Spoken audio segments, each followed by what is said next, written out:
ಸತ್ಯವನ್ನು ಯಾವ ರೀತಿ ಬೇಕಾದಂಗೆ ತಿರ್ಸ್ತದ ಅನ್ನೋದು ನಿಮಗೆ ಗೊತ್ತದ. ಈ ಪ್ರಸಂಗದಲ್ಲ ಡಿ ಕೆ ಶಿ ಅವರು ಈ ಮಾತನ್ನು ಮಾತಾಡಿದ್ರಿಂದ ಹಾಗೆ ಕಾಂಗ್ರೆಸ್ನಲ್ಲೇ ಒಳಜಗಳ ಅದಪ್ಪ ಅಂತ ತೋರಿಸ್ಕೊಳ್ಳುವಂಥ ಪ್ರಸಂಗ ಬಂದ್ಬಿಟ್ಟದೆ ಇವತ್ತು. ಒಂದು ಕಡೆಗೆ ಸಿದ್ದರಾಮಯ್ಯ ಅಸಹಾಯಕರು ಅಂತ ಕೆ ಎನ್ ರಾಜನ್ ಹೇಳ್ತಾರೆ. ಯಾಕಂದ್ರೆ ಅವ್ರ ಪಾರ್ಟಿಯವರು ಅವರು ಅತ್ಯಂತ ಅವ್ರ ಫಾಲೋವರ್ಸು ಅವರೇ ಇವತ್ತು ಅಸಹಾಯಕರಾಗಿರು. ಯಾಕೆ ಅಸಹಾಯಕರಾದರು ಪ್ರಶ್ನೆಯನ್ನು ಉಳಿದವ್ರು ಮಾಡ್ತಾ ಇದ್ದಾರೆ. ಇಲ್ಲಿ ಯಾರು ಅಸಹಾಯಕರು ಯಾರು ಸಹಾಯಕರು ಅನ್ನೋದು ಮುಖ್ಯ ಅಲ್ಲ. ಇಲ್ಲೇ ಇದು ಕಾಂಗ್ರೆಸ್ನಲ್ಲಿ ಒಳಜಗಳದಪ್ಪ, ಇವ್ರು ನಿಲ್ಲಿಸಿಲ್ಲ, ಬಡದಾಡ ಐತೆ ಅದು. ಸತೀಶ್ ಜಾರಕಿಹೊಳಿ ಹೇಳ್ಬೋದು, ಇವತ್ತಿಲ್ಲ ನಮ್ಮ ಬಣ ಇಲ್ಲರಿ ನಮ್ಮೆಲ್ಲ ಒಂದು ಹಾಗೆ ಹೇಳ್ಬೋದು.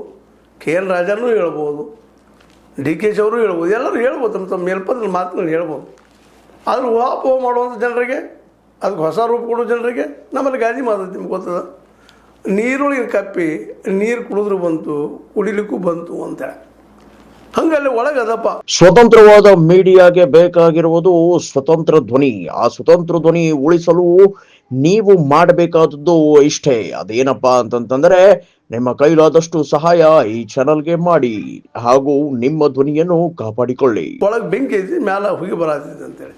ಇದರಿಂದ ಲಾಸ್ ಯಾರಿಗಾಯ್ತಪ್ಪ ಅಂತಂದ್ರೆ ಪಾರ್ಟಿ ದೃಷ್ಟಿಯಿಂದ ಇದ್ರಾಗ CM ಕುರ್ಚಿ ಮೇಲೆ ಕರೆಕ್ಟ್ ಅಂತ ಡಿ ಕೆ ಶಿ ಅವರಿಗೆ ಒಂದು ರೀತಿ ಹಿನ್ನಡೆ ಇದೆ. ಅದರಲ್ಲೂ ಸಮರ್ಥ